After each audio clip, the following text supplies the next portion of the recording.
Welcome to another infrequent edition of the Chrisco-CAST Comedy Hour.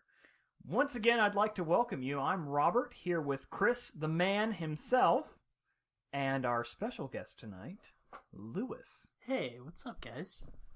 Well, Chris, you gonna say something?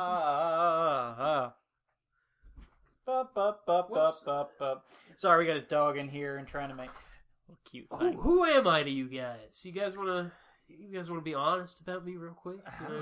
Tear me down, build me up. What are we doing? You really like From Software. You liked From Software. You know, special friend of the podcast, Lewis. Yeah, From Software got old. I tried playing Dark Souls 2. I thought it was terrible. Well, Dark Souls 2 was terrible because From Software decided to release a patch to allow it to use DirectX 11 to make it run better and fix a lot of bugs. Yeah. Except it completely split the community in half, and you had to pay for the update. Really? Yep. So fuck From Software. I don't care what anyone says. Yeah. Fuck them. Fuck a developer that split their community in half. Does anybody even play Dark Souls 3? I imagine there's some people who are like, you know what I really like? Walking into death walls that I don't see coming. I know people that really love those games, and they're just dedicated to them. Yeah. Dark Souls, the original one, is the height of that franchise. Now, what's the difference between Dark Souls and Demon Souls? They had to change the name for some reason. But it was the same game, or what? Demon Souls, the difference was, Demon Souls was cool because it had an interesting, I felt like it had more story. Like it had a centralized hub that you went to. It had a room that you went to that was very cool, like a very kind of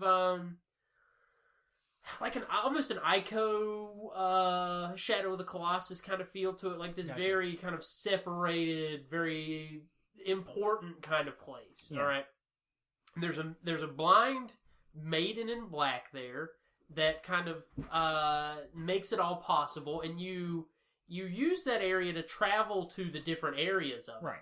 Dark Souls changes that in that it's all progression. There's no HUD. There's no hub, right? Hub, sorry.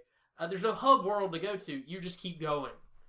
It took all that out. You're not collecting people to bring back to your hub world. I've always thought Dark Souls is like the Ninja Gaiden of the kind of RPG world. Yeah, I could see that. You remember it's hard for the sake of being hard. Okay, if you've ever seen, and it's RPG because there's a million different weapons and buffs and things. And level up styles of fighting. Yeah, that's the thing. People like it because the combat's fun. Right. It has a really, really good combat system. If you ever watch Spoonie, and you really should if you haven't, if you ever watch Spoonie, you see his Ultima review. There was one of the last episodes where he reviewed one of the SNES titles. I can't remember it for the life of me, but he defined something as a fuck you trap, which is a trap which you don't see coming, which was intentionally designed to kill you, that you can't see. You can't see. It's just there to literally fuck you over. People just pretend that Dark Souls doesn't have falling traps. Something that's completely gone away from video. People don't like the black space into nothing. You know what I mean? Yeah. People have tried to take that out of games. There's plenty of that in Dark Souls. Yeah, and I was actually going to say, a little bit of nostalgia gaming coming back. Chris, recently I've been playing Sonic Adventure 2, going back and replaying that. Now, on the PC now, so it's a little less broken than the console version. But there are tons of opportunities. There's tons of times in that game where it's just like, oh, fuck you. Yeah, you can't avoid this. You're just going to get hit every time, which is really frustrating when you're going back and trying to get the 100 rings. Yeah, per level, but not with Sonic or Shadow. It's really upsetting when you're with Eggman or Tails, because you can't do anything. You literally cannot avoid. Yeah, you can't. I get the point of the fuck you trap. It can be clever, but it can also be so overdone that you're tired of looking at it. Half-Life 2 had a fuck you trap. When you're first going into the prison facility, the wall actually, if you're walking too slowly, if you don't run through this area, the wall comes down in front of you, blocks your path, and then crushes you to death. Huh. But because it only did it once, it was novelty. It was like, oh, cool, I had no idea I had to run through here. Oops, that's my fault. If you do it 70 times in a level... There's no live system in Half-Life. It's just you start from your last death. Yeah. In Dark Souls, there's a lot more heavier importance on living. Well, I was going to say, in Dark Souls, the whole thing is your health bar keeps getting reduced every time you die. Yeah. And it makes the game harder. They have like a mode. They have some sort of system. It's they call it different things in different games, but it's the first time you die basically reduces you to a lesser being. Basically. You kind of look like a zombie. And you have to restore yourself to gain full access to yourself back. Yeah. You basically become... You are... Metroid. The game turns the dying mechanic into... You are already undead. Yeah. It doesn't matter that you die. You can restore your humanity. But it's... I actually thought that though the story is loose in that, I think that the art style and the story that is there is interesting. That's the way it tells the story. Yeah. That, and you have dialogue from characters occasionally in these very sparse... It can be important to some people, I guess, because it's very rare that it happens. Yeah. What I thought was fascinating is how many NPCs are specifically in there to screw you over. Well, you can kill all of them, too. Yeah. That's one thing that's always been cool about that game, is you can just kill NPCs. Yeah, and steal what they've got. Morrowind. Maybe I should have kept that shopkeeper alive, but I did kill him. Yeah. So, did either of you ever play Morrowind? No, that was way before I got into that. Oblivion was the first one. Skyrim was the first one for me. I never. How many hours do you think you put in? I put 100 into Skyrim easy. Yeah. Okay, there's two things about Morrowind, and there's a lot of people who are diehard fans of Morrowind and consider it one of the best Bethesda games, the best Bethesda game that's ever existed. Yeah. What year was that? 2001, I want to say. Really? People think that's the best? There's two magic. Weren't there hard limitations? There are two major flaws in the game. Two major flaws in the game that are impassable. One is that your strike isn't an actual connection. It is a random number generated roll of the die connection. So let's say you walk up to someone, you have a sword, you slash at them. It's an RNG whether you hit or not. They're right in front of you, and you have a sword, and you fucking hit them, and it still does a roll of the die. Yeah, if that was turn-based, that would make more sense. Yeah, no. Yeah. Live action, it is bullshit. The other thing was Cliff Runners. Fuck Cliff Runners. Fuck Cliff Runners. Fuck Cliff Runners. You're gonna have to laugh. They're like small worms. WYRMS. Like little, like tiny dragons that come out of cliffs, and what they do is they hover above you and just out of reach and like poke at you, but you can't outrun them. And no NPC helps you defeat them, and they're near the entry part of the game. So did you ever play around with... I know somebody was working on a modding system that combined like all of the worlds together. I haven't played that. There's still kind of... There was one for Oblivion called More Oblivion. Yeah. But that one got taken down, so you have to illegally pirate it if you want now. Because it used assets from Morrowind, but was not require the game. So they just like literally stole the information from it. Which made Bethesda all grumpy. The next one... Yeah, because, they're really raking in the cash from Morrowind. Oh, yeah. Here's the thing I'll acknowledge about it, is that I'm sure there were things they did with Skyrim that people that played the old games probably didn't like.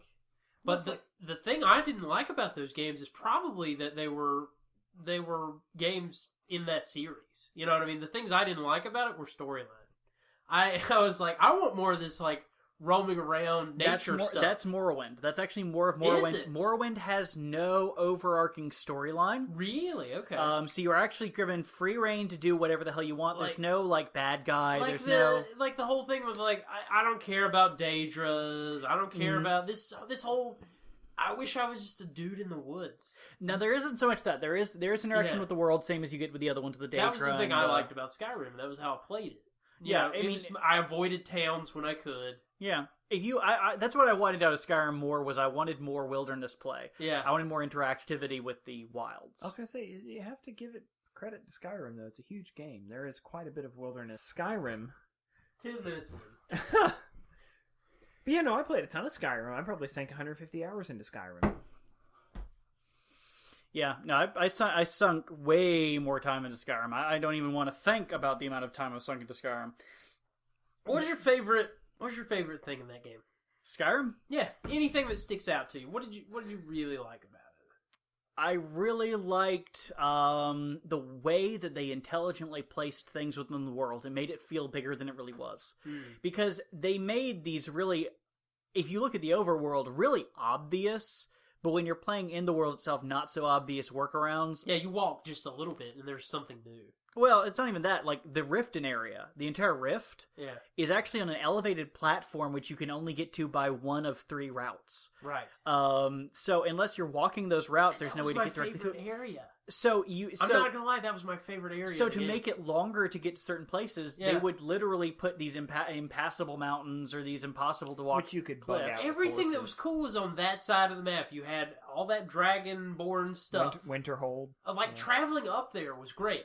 I loved everything about that, especially the first time I did that. Oh yeah. I didn't even spend that much time there once I got there, but I thought it was really cool. Yeah, no, that was my favorite. Riften itself had some of the best storylines of the game. Yep. The aesthetics of that area were perfect. Yeah, I wish it was larger, but that was that wasn't actually an issue. Apparently, the most of the towns were actually going to be multi-celled large areas like the Imperial City and Oblivion, but they decided that they couldn't do it due to hardware limitations with the consoles.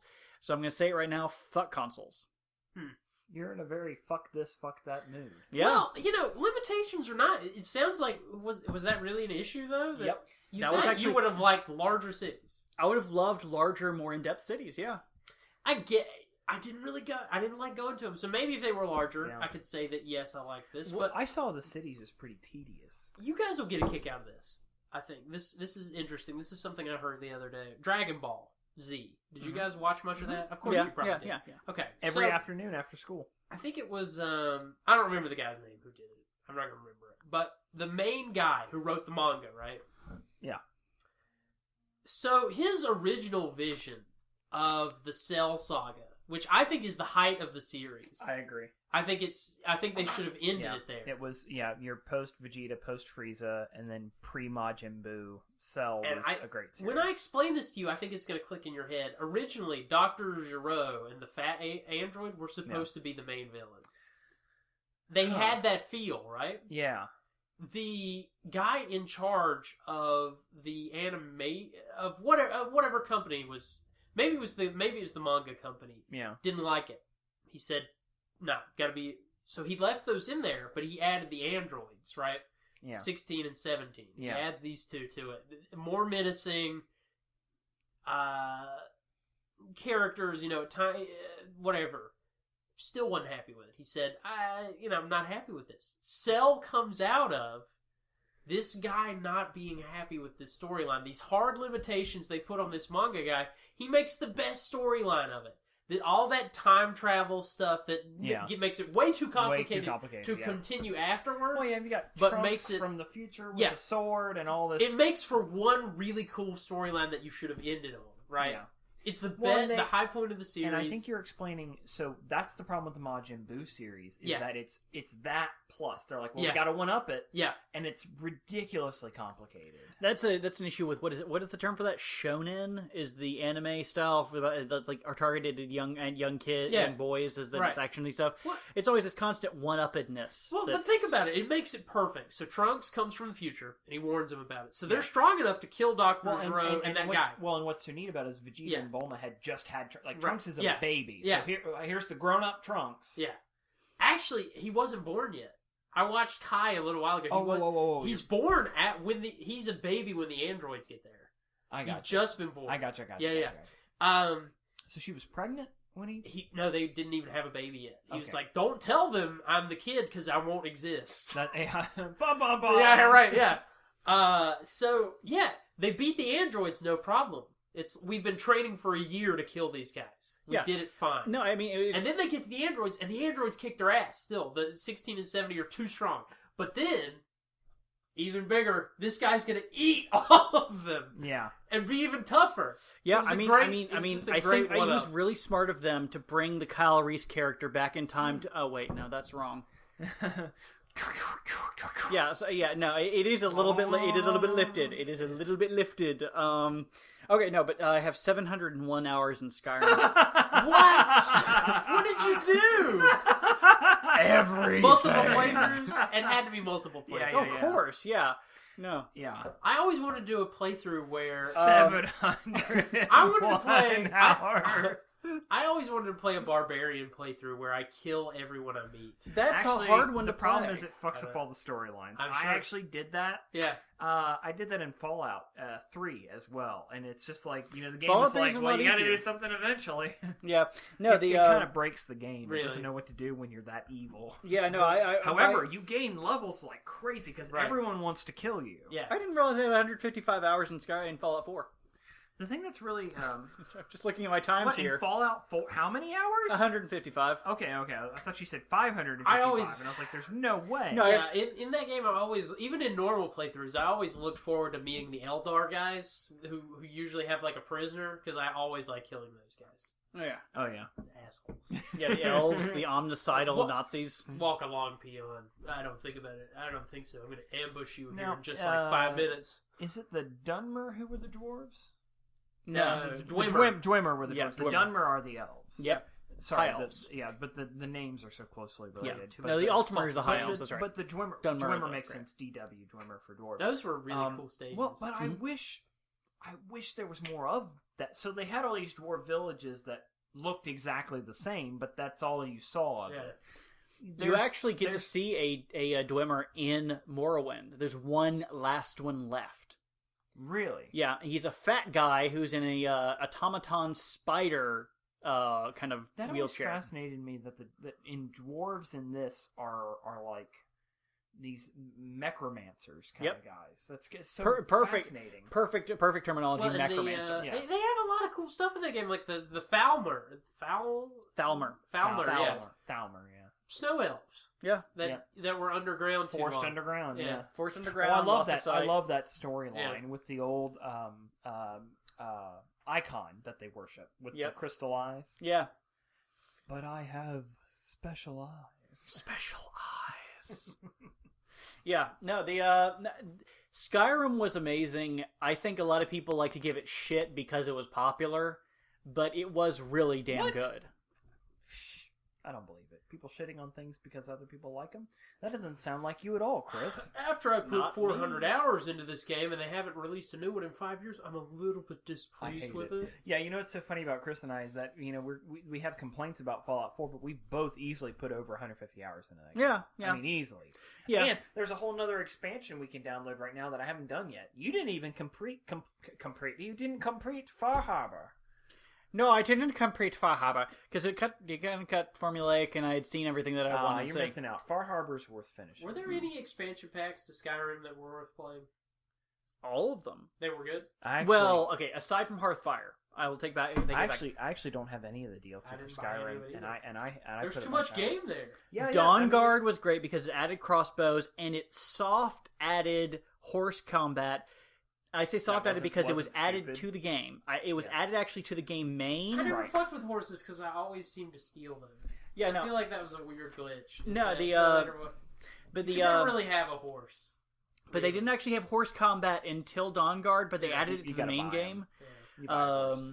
And then there was I'm just a natural horse thief.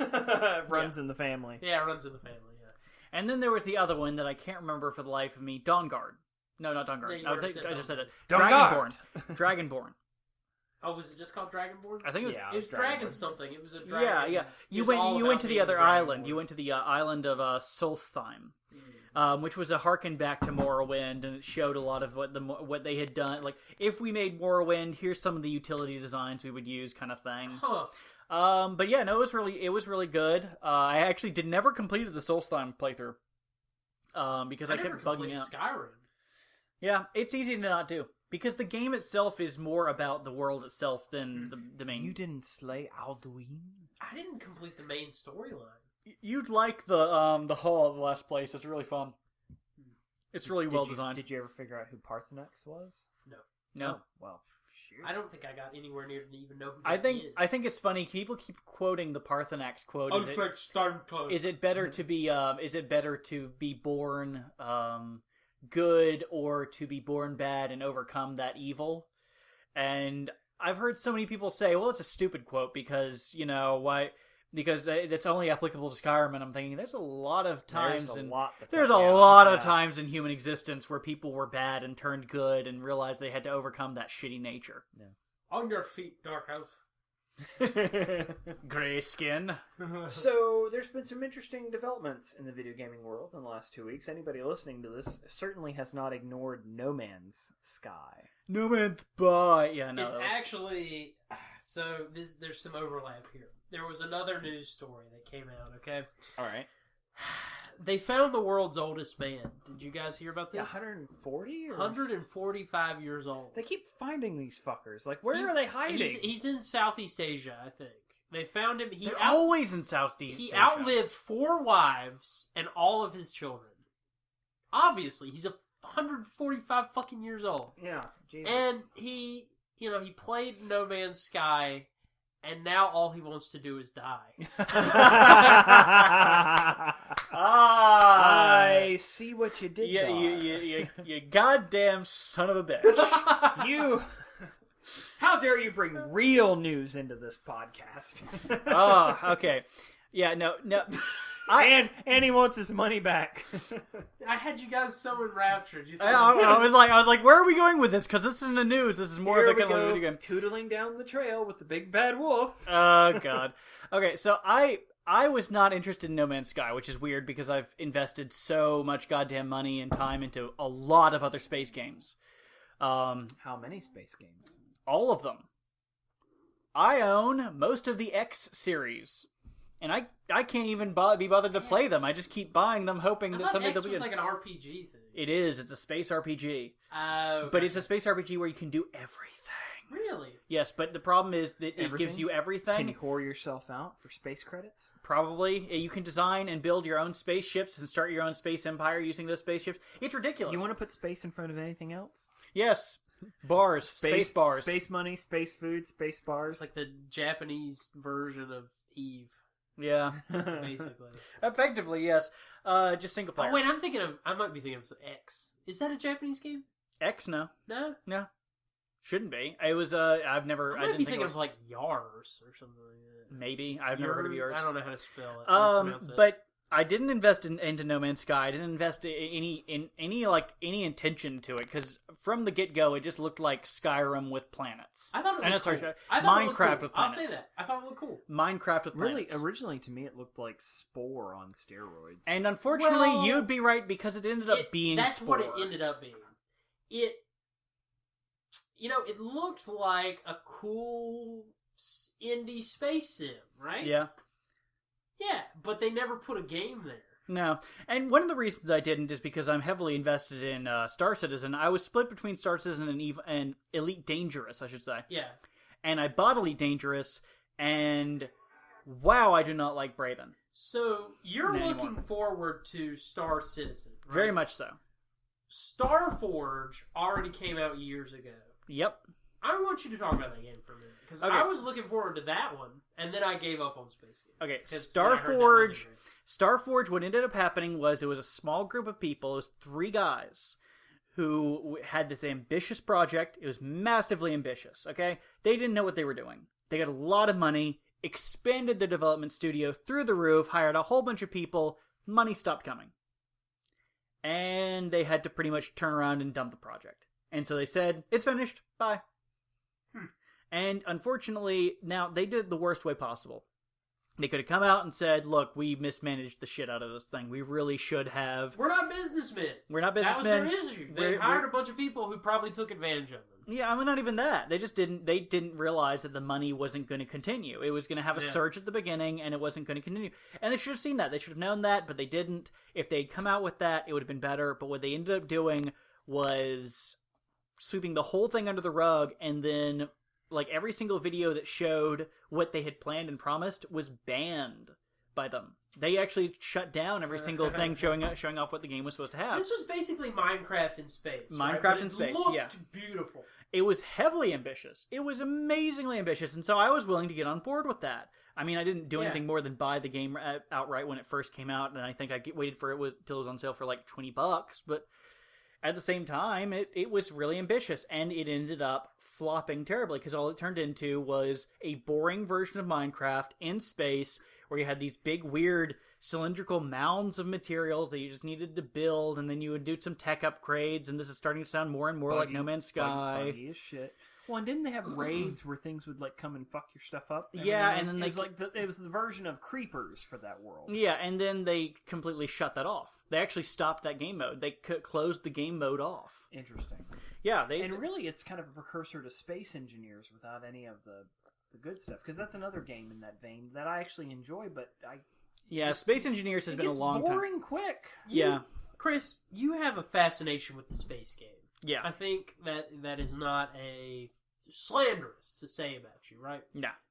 It's an obsession. What are the good space games? I feel like there have been so many terrible space games, right? Yes. Most of them are bad. Most of them are bad. Most of them are boring. Right. Few are good. Few are great. Fewer are great. What's your top 5? Top 5. This is difficult. I'm gonna have to give it to top 3. In that's my easier. No, in my experience, the top one that I have right now, and I can't include Star Citizen. Kerbal? Kerbal Space Program is up there. We both sank a bunch of time in. Oh yeah, game. no, I have to give Kerbal Space Program up there because Steam says I have 400 hours into it, 384 or 368 hours into it, but I know I have way more than that, so I probably have more towards like 5 or 6 100 hours into Kerbal Space Program. But my first one actually has to go towards what really instilled me in the genre, which was Rogue Squadron 2, Rebel Strike. Which is just a starfighter game. Right? It is less involved than the original X-Wing. It was released for the GameCube. Okay. It was only released for the GameCube. They did some amazing technological achievements if you're actually into that kind of thing to actually get the thing to work. Was that out when the Cube came out? Yeah. It was a launch title? It was actually right, I think it was right after launch, if it wasn't one of the launch titles. That was one of the games they offered, but I didn't take Yeah, no, it was actually really fun. Yeah. But yeah, what was the other big one, Luigi's Mansion? That was the one I took instead. I think they offered one game with it or something if you did something, or there was like a deal or something. They always, when they release a console, they always package it with some. I would have gone with Wave Racer. When I got the N64, I got the Donkey Kong package. Oh, gotcha. The Donkey Kong 64. So it was a green Yeah. N64. So I'd go with Kerbal Space Program. I'd give it to Rogue Squadron. I've been trying to play more of Wing Commander, which is a really old series by the guy named Chris Roberts, who actually is currently leading Star Citizen. Yeah, Star Citizen. Yeah. That's the one that they make it feel like a movie, right? Let me say, I will say about the scenes. Yeah, it was actually the third one. The third one was an FMV game. Star Citizen, the combat is phenomenal. The space, everything in the game, the attention to detail is intense. Yeah. One, you can black out if you experience too many G's, but like the reflection of the planet light in your pupils in the cockpit, it's the level of detail is it's astonishing. It's really staggering. Oh yeah. But one of the things is that it is very, very, very system heavy. Mm-hmm. So I've got a decent enough system compared to most other PC gamers, but I can't run it for very long. No. And if I can run it by myself, but if I'm running it with other people, it's just the whole system. Like and I know they've done some fixes to how the online stuff works, because originally, explain some of the problems. Current development, they've run into a massive issue, and it's a really big one, and they're going to have to fix it, and they're hoping to have it fixed by the end of the year.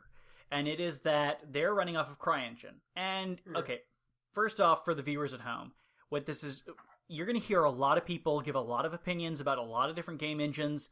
Ignore them completely, because I guarantee you 99% of them haven't even started the program.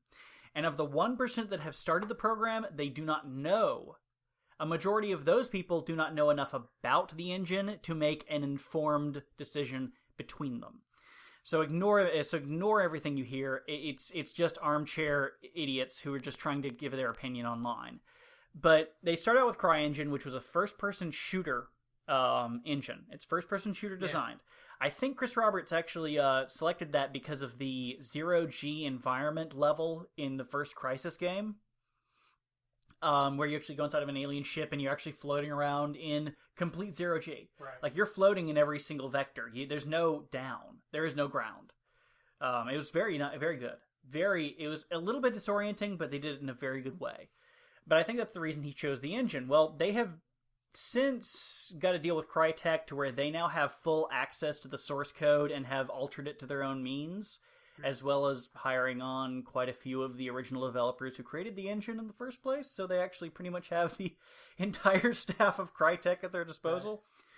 Nice. But they have a network bug where the network is pretty much giving everybody all the information for everything in the world, which means that if you, on a planet, decide to pick up that can and put it in the trash can, everyone has to know about that data.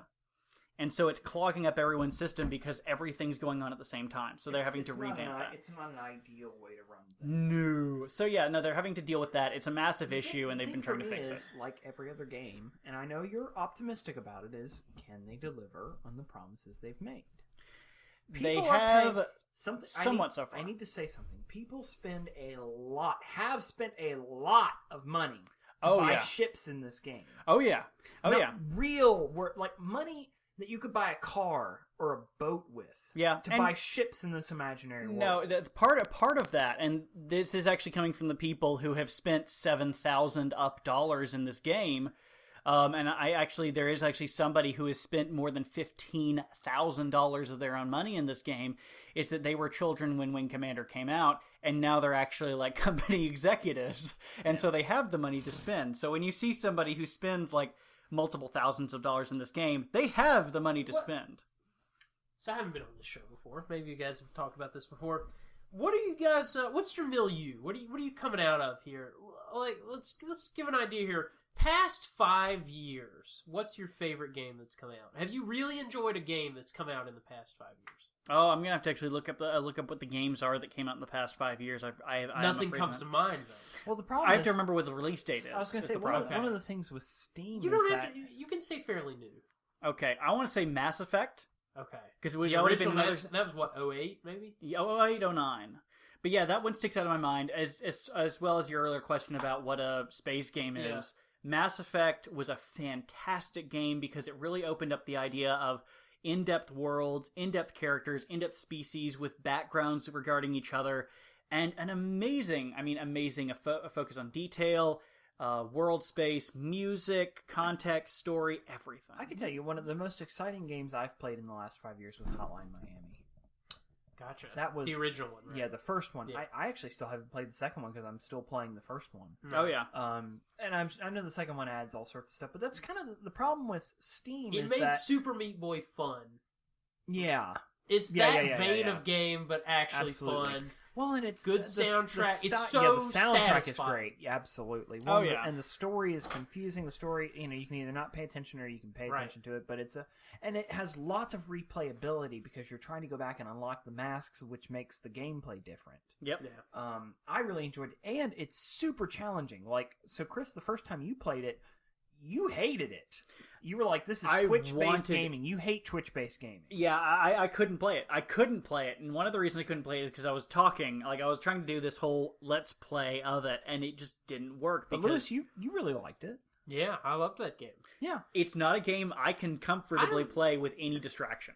I like a lot of different stuff, but I have been unhappy with video games for the past little while. You're probably playing... I'll speak for myself. I'm playing a lot less than I ever have in my life before. Sure. And, that's me getting older. It's part of that. But I also think there's been a decrease in quality. Yep.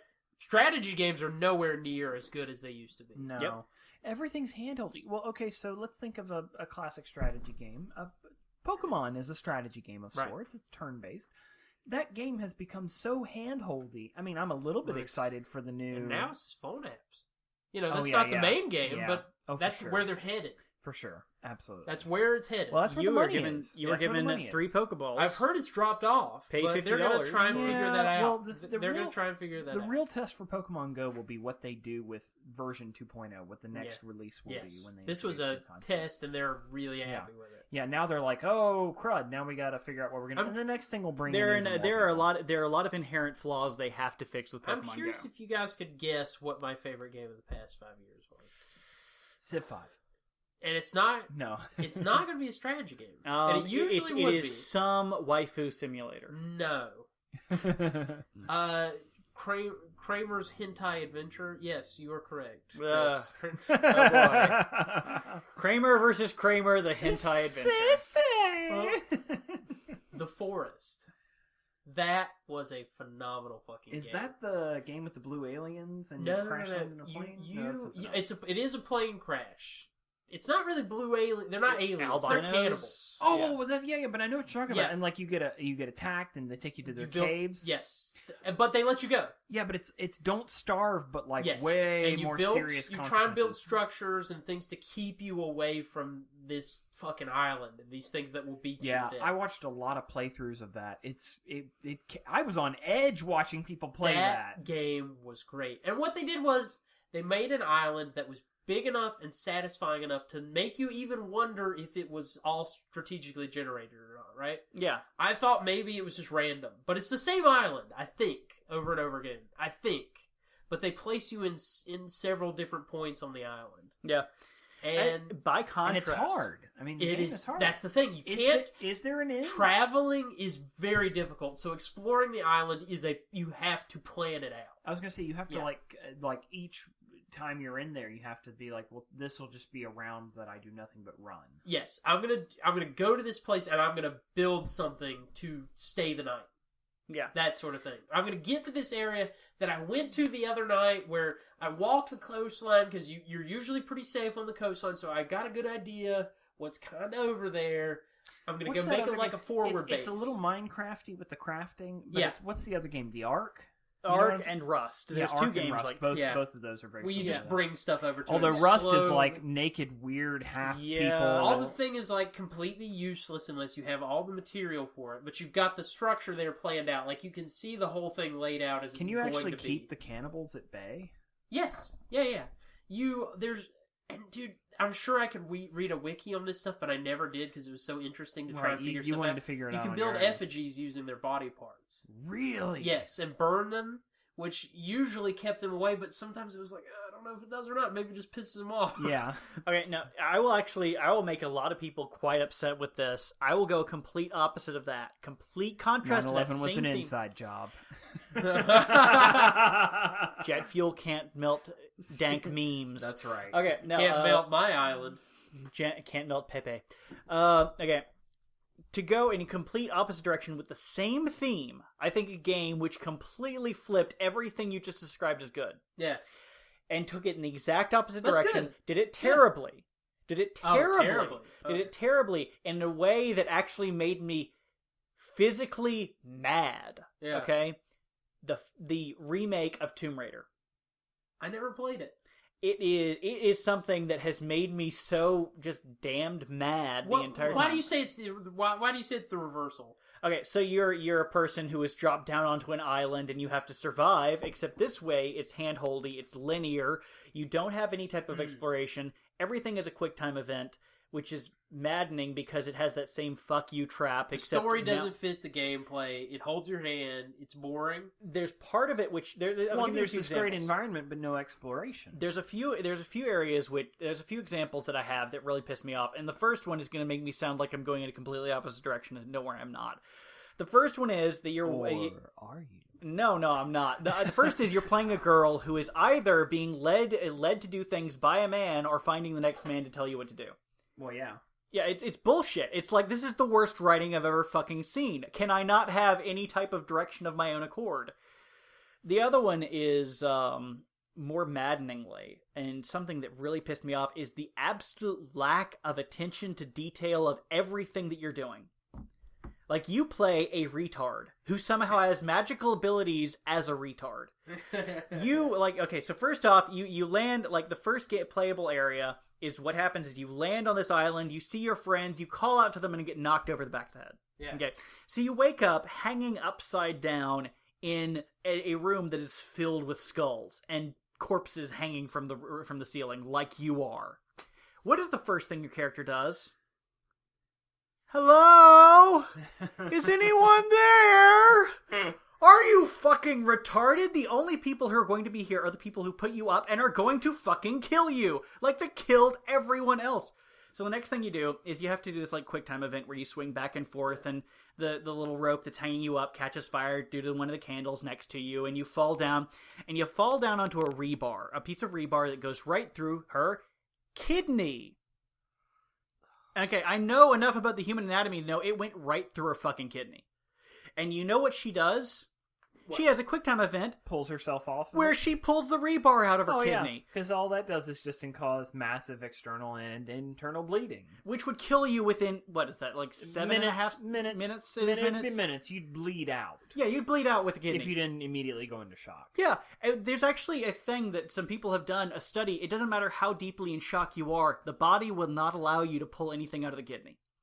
Like, if something is lodged in there, your brain will go, nope.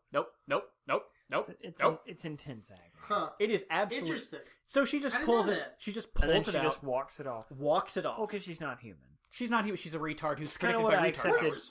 accepted. When you watch a Fast and Furious movie these days, the games were so simple. I remember the first one, like watching somebody play it on the PC. I think it was one of the early ones, maybe the first one. Is just wandering around a cave and fighting wolves, right? Yeah, no, they dinosaurs. And dinosaurs. But no, they completely and totally flipped it. They want it to be this quick time event action game. They've gotten into all this bullshit, godly Atlantean bullcrap with the Lara Croft series. It's just they it's wanted to nonsense. make what was that game? Nate, whatever. Drake and Josh. Nathan Drake. Drake and the 99 Dragons. Nathan Drake, Josh and the 99 Dragons. Nathan Drake, 99 Dragons. Which is the fattest Wu-Tang album ever. So yeah, no, you're not wrong. Tomb Raider was shit. There was even a part which is hilarious, where you walk up this ramp, which is clearly like a breach to the next area. Your character, like one of the bad guys, hops out of a vent. Okay. So he hops out of the vent and jumps out of the vent at you. Very clearly Dead Space kind of feel. Right. I also didn't like Dead Space, whatever. Jump scare. So you kill him, or you beat him up, or you just hug him to death. Whatever the game makes you do at that point, I can't remember. You jump up into the grate, crawl through it, and on the other side is a 25-foot sheer drop to the floor below. How the hell was he in there? Because there's nothing to climb back up into that grate. There's nothing there. Was he just sitting in that grate waiting for however long this has been? Like, this is a World War II bunker? She's coming. I'm ready for it. It's so bullshit. And this is something that I've started focusing on with age, because I've started reading more... not reading as much, but experiencing more mature, not more adult, but more mature media that deals with more mature problems. Is there's a part where she's like, they threaten to rape, like, it's very clearly rape is going to happen. Okay, rape is going to happen. Rape is on the table. I've told a girl that. Rape is what's for dinner. Okay, look. Yeah, all right. Okay, rape is going to happen here. Rape. It's what's for dinner. But you know what happened? They just shoot her. So they allude to it where they hold her arm and they hold her other arm and then like somebody else grabs her from behind and they just shoot her. And I'm like, fade to black, for Christ's sake. Be a man. Stop pussying about and do things. So what you're saying is that you want rape to be simulated? Yes. Oh, okay. Well, I'm just clarifying. I want games to grow up and actually have some identity in the real world that deals with real world issues, not saving the fucking princess. Is the sensor that fits on your penis? Yeah. It really feels like I'm having sex with a half fox, half woman, 3/4 bear. What was that game? Dust and Elysium Tale? Oh, no. Yeah, the furry game. I mean, that is a huge... I think you're right. That is a huge contrast because, with The Forest, you didn't want to look up the wiki because everything was mysterious, and you knew that was the fun part of the game. Yeah. Was figuring stuff out. Discovering it. And, I've fun. looked a little bit at the wiki, and I think even they don't quite understand some of the stuff in that game because it's not really the developer intentionally has not released information. Yeah, they're like, we think some of the more naked cannibals are kind of more hostile, but we're not quite sure. And it's one of those things where you're playing it and you're like, I don't even know if this game has a game over situation, but I don't want to figure it out because I don't want to lose all my progress. They keep dragging me to these places if I lose all my health. If I do this enough, maybe I'm going to lose the game, so I have to hunker down for a little bit because I don't want that to happen. That sounds great. The idea that you don't know what's coming next. I don't know if the game ends if I fuck up enough. So I want to avoid that. Yeah, that's great. That sounds exactly like give what it 2 years and watch for a speed run of that game. I know, right?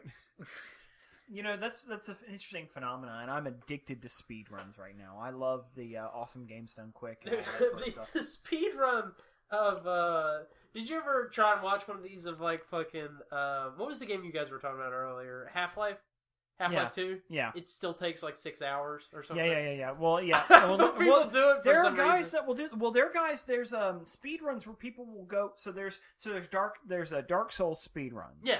And the speed runs are great, but there are different categories, and there is a speed run that is 100% completion, and it's like a 26-hour speed run. Right. What the fuck? Yeah. Why? Yeah. I mean, I get it. You set the record, but I don't want to fault those guys. The kind of skill that it's a very particular set of skills that it takes to do. There's some interesting stuff in there. I like it because it helps me find exploits that I'll use in my own playthroughs. Legend of Zelda 64 is a good example. They finally Ocarina of Time. Yeah, they got that down to just an hour. Yeah, because they glitched through it. I was going to say they've actually gotten it faster than that. Really now? Yeah, it's 20 minutes. Yeah, I don't remember the official time, but there's a tool assisted time and then there's an untool assisted time. But you can get there through is one where you can get teleported to the final stage. Yeah, that's basically that was the big discovery. They've just figured out glitches in between. Yeah, that basically what you have to do is you have to get to the first boss, which is the spider's lair. Yes. in the Great Deku Tree, and taking advantage of the warp point that's created after defeating the boss. There's an exploit where you basically rewrite the code and you can warp to whatever part of the game you want to. Okay, gotcha. Yeah, it's fascinating. Well, it's just like you can beat Pokemon Blue or Red in 4.5 minutes now because of the code breaking that they do. Huh, okay. Yeah, so they use the coin case. Well, actually, they don't use the coin case in that version. But there's exploits that you can do with the item box, the inventory boxes that screw with the game. You're writing code in the game, basically. So we were talking about how in Pokemon Blue and Red that you can finish the game in like 5 minutes. Yeah, just from exploits. However, there are with all speedruns, there's categories. So it's like you have to complete it on this percentage, or you have to do it untool assisted, or you have to do it. I like the ones that abuse glitches. That's the one. Yeah. If you're writing code, I don't like that. Well, like we were, I was watching Sonic Adventure 2 speedruns the other day, and it's changed the way I play the game because there's whole sections of the game you just don't have to do. Because you can exploit, like, there are walls that just don't exist. The wall only exists on one side in one dimension. Yeah. So from the opposite direction, you can shorten whole tracks that take 5 minutes to like 45 seconds. Yep, because of rudimentary, it had used rudimentary physics in that your character and had the developers just thought, well, they'll never get here. Yeah. So why do we need to put the physics in? Yeah, it would be a waste of processor space to it looks like a wall. They're not going to go through it. Right. It takes time to program every wall, every asset, everything. I mean, yeah. Chris and I have both done quite a bit of coding, and there are times where you're just like, screw it, that's the background, throw it there, be done with it. It's not only that, but you have to worry about the limitations of what the platform you're working on. It'll bog down the system. But yeah. But that's the thing. I find speedruns fascinating. I wish I had the stamina to do that kind of thing. But it's really neat to watch guys like break down a Mario game in just no time at all. But even Sonic Adventure 2, like the fastest run is what for the heroes. Missions, it's like 33 minutes or 39:10. I think it's 39 minutes. Yeah. So it's you can still beat the whole game. The Dark Souls and Legend of Zelda Ocarina of Time ones were the ones I really enjoyed. No, yeah, Dark Souls speed runs are amazing because they just break that game. Yeah. Well, they don't do a lot of like glitch stuff. They just exploit what's there. Yeah. Really. It's like, this is all you need to beat the game, so why screw with anything else? I watched a Fallout 4 speed run where he beat the game in an hour. Yeah. The entire game in an hour. In Dark Souls, like, especially the original one, I remember this because, I didn't play much of the other ones, but it's organic, the way it tells the story, and it encourages you to do things. I spent a long time bashing my head up against the wall, at this area because I just wanted to fuck around with it, but it's hard because you're not supposed to be there yet. Right. You start out in an area where you have access to 3 areas, and only one of them is easy to get through. Well, think about that Easier. kind of game design. Yeah. Go back to Pokemon. The regions that you're supposed to be in the game have different level Pokemon always. So, like, you don't go back to Pallet Town and find level 50 characters. They're always level 2, level 3 Pidgeys. Right. Hello, Bethesda. Always. Yeah. Well, yeah, and The equivalent would be putting you with access to like Cinnabar Island to start with. Yeah. Right. The one thing that I thought was interesting with Skyrim is that enemies are always like 1.11 or 1.12 to your power, so they level up with you. Yeah, that's the level how list. that works? It's a leveled list. They all of the enemies, all of the items are leveled lists. For Skyrim, it's fascinating. Yeah, just never level up. Actually, that's the trick to that actually is the trick to beating Oblivion. Is in Oblivion you can choose beat Oblivion to level in like 5 minutes. Yeah, you choose to level up in Oblivion. You have to level up by sleeping in a bed. You can win the game very easily by never leveling up. The other thing is in Oblivion, there's the skooma. Abuse, yeah. So basically, you can assign skooma to your hotbar, and they max it at 4 or 5. But if you do 4, you can do 4 skooma from the inventory and 4 skooma from the hotbar, from your hotkey. And so you can stack your skooma by 8. And it's this compounding multiple, and you can literally go faster with that exploit than you could with console commands. Yeah, you can actually go, in Morrowind it's even worse, because the reason they put that cap in there is in Morrowind, if you actually got all of the skooma in the game, and I know somebody who did this, they actually got every bottle of skooma from every container that could contain it, every store, and every single possible location, stacked it all, and jumped. Oh, right. And he said it like after half a second, the game crashed. It's like what would be the Fallout equivalent of that increases your endurance and strength? Buff out. Yeah, buff out. It makes your speed runs faster. I mean, not just that you can run faster, but you can take more hits. Yep. I mean, and when you're playing something so quickly, you don't have to worry about getting addicted to anything. Yep. You know what's funny is, though, I guess this is a reflection of my personality. I never used those, drug exploits. When I played Fallout 3, Fallout 4, and Skyrim, I never used any of the... I never used Jet, I didn't use Buff Out or Mentats or any of that crap. I never touched any of that dirty alcohol. Right. That was, that was always a step before using my sword, and I was always just a guy who was like, just use your sword. Let's use the sword. Well, so my whole thing was like, I had, a weapon in one hand, and then I'd have magic in the other. Yeah. And it's always like, fuck them up at range, fuck them up when they get close. Well, it's all about how you want to play the game, because I remember the first time I played that game, I liked the idea of it's not the enchanter, it's the... Illusionist? The illusionist. Yeah. I think I've told you this before, is that I played a full illusionist run. The original. That is a good one. That is so fun. Yeah. Turning enemies against each other, like stealth. Yeah. And forcing them to fight each other while you kind of range them a little bit is what you allow yourself. Yeah. Is really cool. Yeah, conjuring things was always amazing. I remember being able to the... it's not a Daedra, but he's like a demon warrior. No, it is the Daedra. Oh, he is a Daedra. Yeah, okay. well, he's a Daedric warlord. Daedric warlord. I think all of them are Daedras, aren't they? Technically, it's weird. Yeah, but being able to max that out and be able to summon him whenever you need him, I mean, that was... Because how it works is that the gods themselves, the evil gods, are Daedric princes. Yeah. And then the beings that exist within the Daedric worlds are Daedra. But then in Oblivion, it's shown that, like, Tamriel is a Daedric world that was supposed to belong to Dagon, which was one of the Daedric princes, and he lost it. And that's, like, where existence is. It's weird. And then the Altmer want to collapse the world into a singularity because it'll turn them into actual gods, which is the reason that they're omnicidal maniacs. It's some crazy shit. Yeah, it's the complex storylines with it. My problem is it's like this fantasy fatigue. Do you guys know what I mean? Yeah. You've done so many series that you just can't get into all of the fine minutia anymore. You don't have the memory space in your brain anymore. Well, you have what it is probably you've experienced the best. right? Yeah. At a certain point, it's like, who's gonna do better than Dune? Who's gonna do better than the Lord of the Rings? Yeah. For me, Really? between Wikipedia and Bulbapedia, there's just not a lot of room for anything else. So, yeah, what are they gonna do with Star Wars that's gonna be interesting for them? Again, that's the thing. You've gone as far as you can into it already. What are they gonna do that's not gonna disappoint you? The Yuuzhan Vong! I know. We'll remake the first movie. Yeah. No, they already did that. Yeah. Yeah, twice. Well, any other? I think that's a good place to call it. Yep.